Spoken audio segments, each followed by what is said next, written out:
strange looking man. What are you doing? Well, along with the photographs, you'll see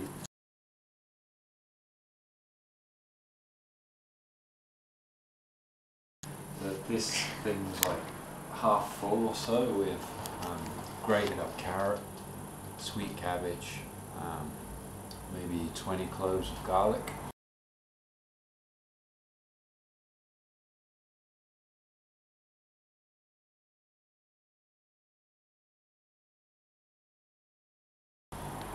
That's an awful lot of garlic. Grated up. Smelly, and then right? a big clobber of ginger sliced into little square cubes.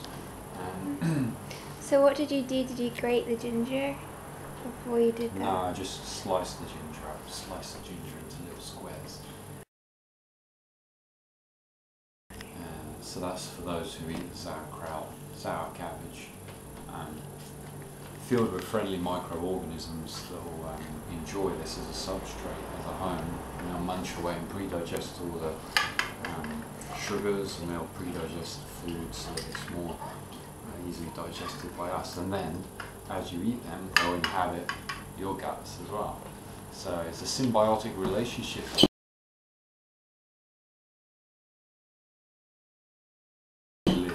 But why do we want them to inhabit our guts? Like, isn't that kind of gross? Yeah, it is gross. But it's not really gross at all. There are gross parasites and bacteria and organisms that will affect the human body.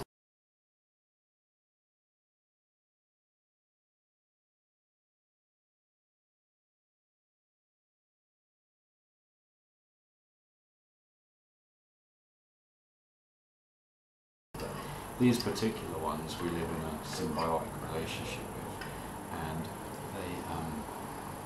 they trigger our nervous system to work in specific ways that are advantageous to us being a healthy host, so that they may continue living within us. Wow. Or we are their host. So right now what I'm doing is, these are jars that have been sterilised, so there's no other competing bacteria in there right now.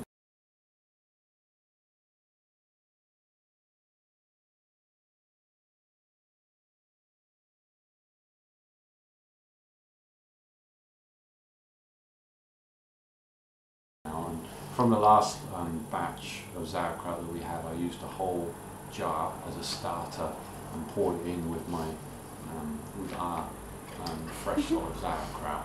So that will like kickstart the bacteria that live unanimously on the cabbage and carrot anyway.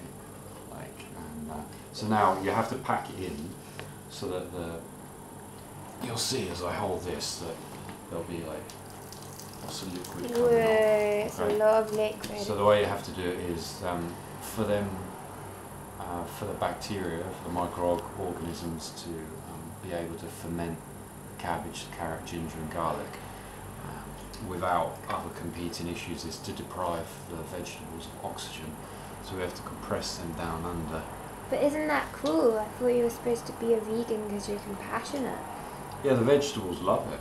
The vegetables love it. They told me, yeah, they spoke to me. The vegetables love it. They told me, yeah, they spoke to me.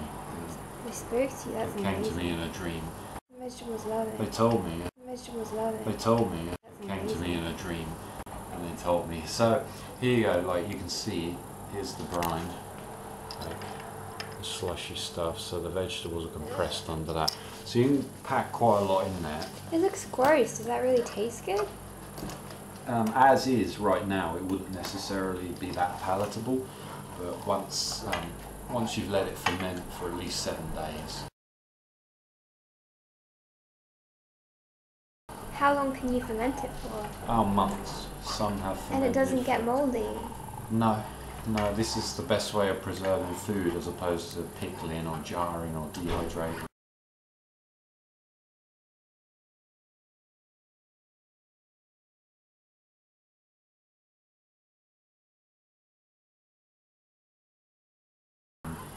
This is the way to do it.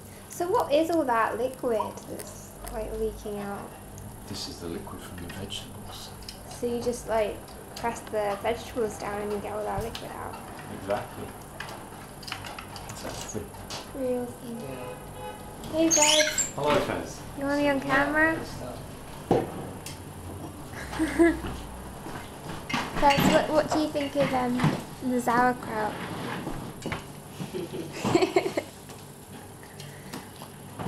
No comment. No comment, okay. So what happens if we don't have any of the these bacteria in our bodies, Phil? You'll become a clean slate for all other bacteria to get into your system. Then it will be challenging to repopulate yourself with friendly bacteria. Well, so basically these are like the defenders of your body, so that they help your immune system, right? That's You right. have them in your body, you don't get sick, whereas you don't have them in your body. Exactly, that is it. Bacteria gets out of balance and bad things happen to you. What kind of things can happen to you? You get ill, that's an obvious one. You can get a permeable gut, so that food will start passing through your gut lining, causing all kinds of allergic reactions in your system. Yeah. You can have extensive diarrhea.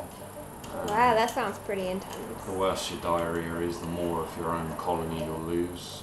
Friendly bacteria are seriously affected by doctors. Very quick to prescribe medications such as antibiotics,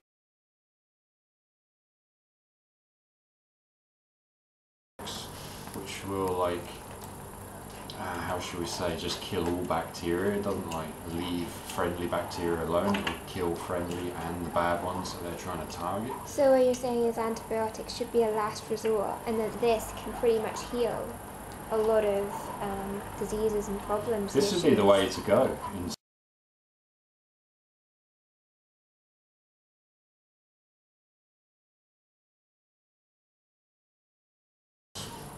Or if you... So it's a permanent fix, not a temporary fix. That's right. And it leaves you feeling really good. Like, how do you feel after you eat this stuff, after it's been fermenting? Pretty energetic. It's really tasty and feels revitalizing to your body and your mind as well. Yeah, I find the same thing. When I have this, I feel so good. It's like, I can't explain. My mind feels more awake and more active, and it lessens my appetite. Like, it curbs any desire for junk food or sugars.